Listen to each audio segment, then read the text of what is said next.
दंतेवाड़ा जिला में सुरक्षा बलों के दबाव और सरकार की पुनर्वास योजनाओं के प्रभाव से आज बड़ी संख्या में माओवादी नक्सली ने आत्मसमर्पण किया। पुलिस अधीक्षक गौरव रॉय और सीआरपीएफ के अधिकारियों के समक्ष 71 नक्सलियों ने हथियार छोड़कर मुख्यधारा में लौटने का निर्णय लिया। इनमें कुल 30 इनामी नक्सली शामिल हैं, जिनकी कीमत 64 लाख रुपए थी।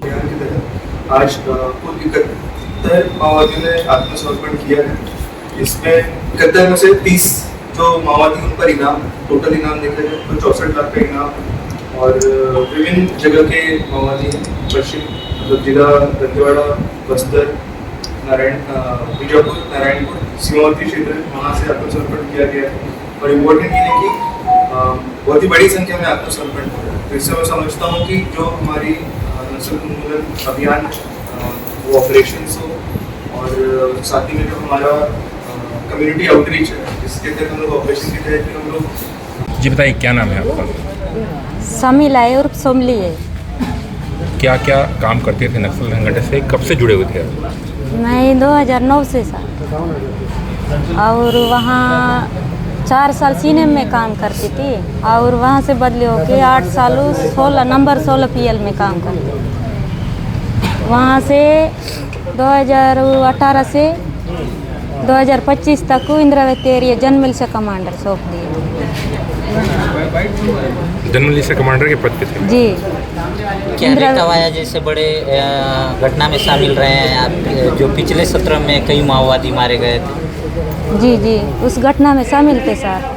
रेकावाया हमला हुआ ना, वो हमला में भी शामिल थे, लेकिन हमारा एक टुकड़ा में फंस गया है और 8 जन मार गया है रेकावाया में। इस घटना में शामिल थे।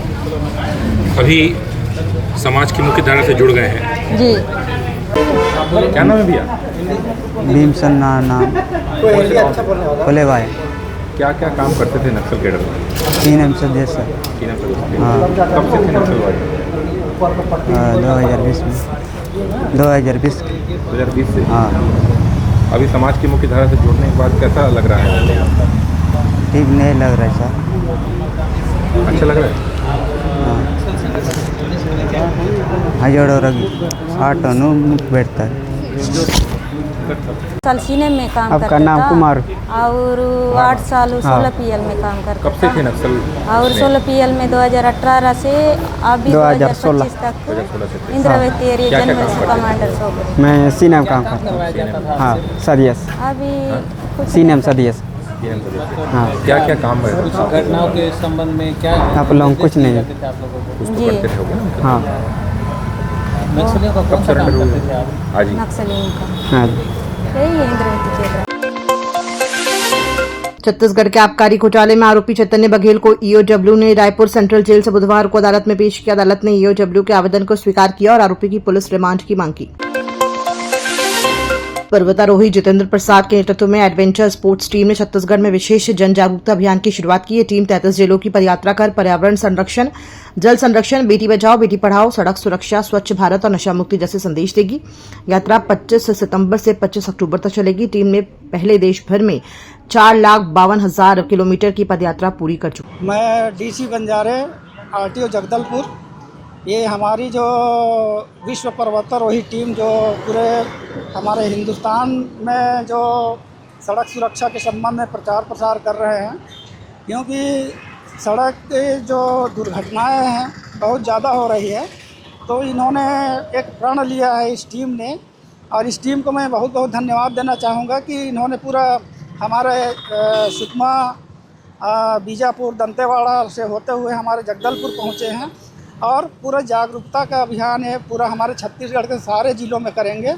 और मैं बहुत बहुत धन्यवाद दूंगा कि हमारे जीवन संबंधित जो हेलमेट है, खास करके हेलमेट ना पहनने से जो दुर्घटनाएं हो रही है, मृत्यु हो रहा है, उसमें अवेयरनेस लाने का प्रयास किया जा रहा है। मैं जितेंद्र प्रताप हूँ, पर्वतारोही। जो आज हम लोग की पूरे भारत में 600 जनपदों की यात्रा होते हुए हम लोग ने आज छत्तीसगढ़ के 33 जिलों में हमारे ये 11वां जनपद जगदलपुर है।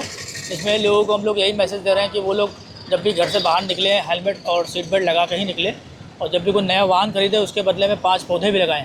तो यहाँ के आदरणीय कलेक्टर साहब, यहाँ के आदरणीय हमारे संभागीय आयुक्त साहब और आदरणीय यहाँ के एसपी साहब और हमारे साथ इसमें आरटीओ साहब है, उनको बहुत धन्यवाद कि ऐसे मौसम पर हम लोग की टीम और आरटीओ साहब स्वयं लोगों को आज हम लोग रोक रोक के समझा रहे हैं और ट्रैफिक पुलिस भी हमारे साथी है।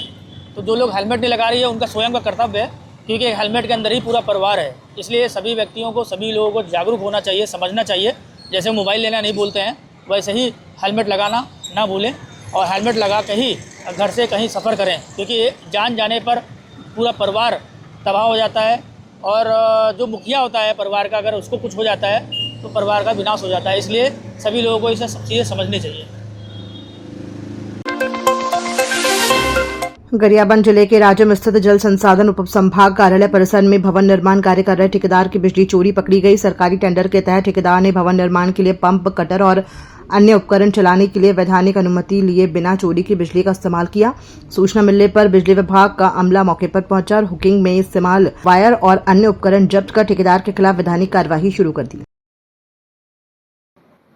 टेलीफोनिक माध्यम से मुझे जानकारी मिली है कि राजिम में जो जल संसाधन निर्माण विभाग की जो बिल्डिंग थी, जो अंडर कंस्ट्रक्शन थी, वहाँ ठेकेदार के माध्यम से अवैध हुकिंग करके कुछ कटर और कंस्ट्रक्शन कार्य किया जा रहा था, जिस पे वहाँ के जेई ने कार्रवाई करते हुए वहाँ पे इस स्थल पे जाके पंचनामा और स्थल निरीक्षण बनाया है।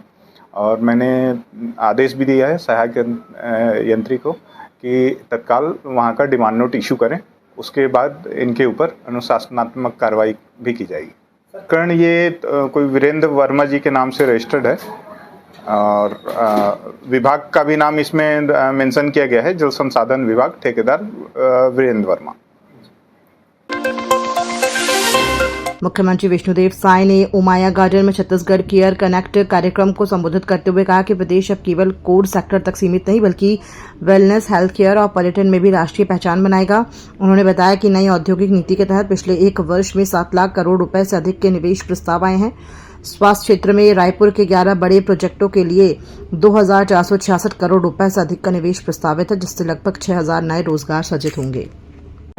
बताते हुए खुशी हो रही है कि यहाँ पर हेल्थ के सेक्टर में करीब 10 प्रस्ताव निवेश का यहाँ पर मिला है। उसी तरह से होटल, रिसॉर्ट के लिए भी मिला है और पार्क के लिए भी मिला है। तो इससे काफ़ी हमारे लोगों को रोज़गार भी मिलेगा। इस तरह के उद्यम में लोगों को ज़्यादा रोज़गार मिलता है, तो ये बड़ी खुशी की बात है छत्तीसगढ़ के लिए।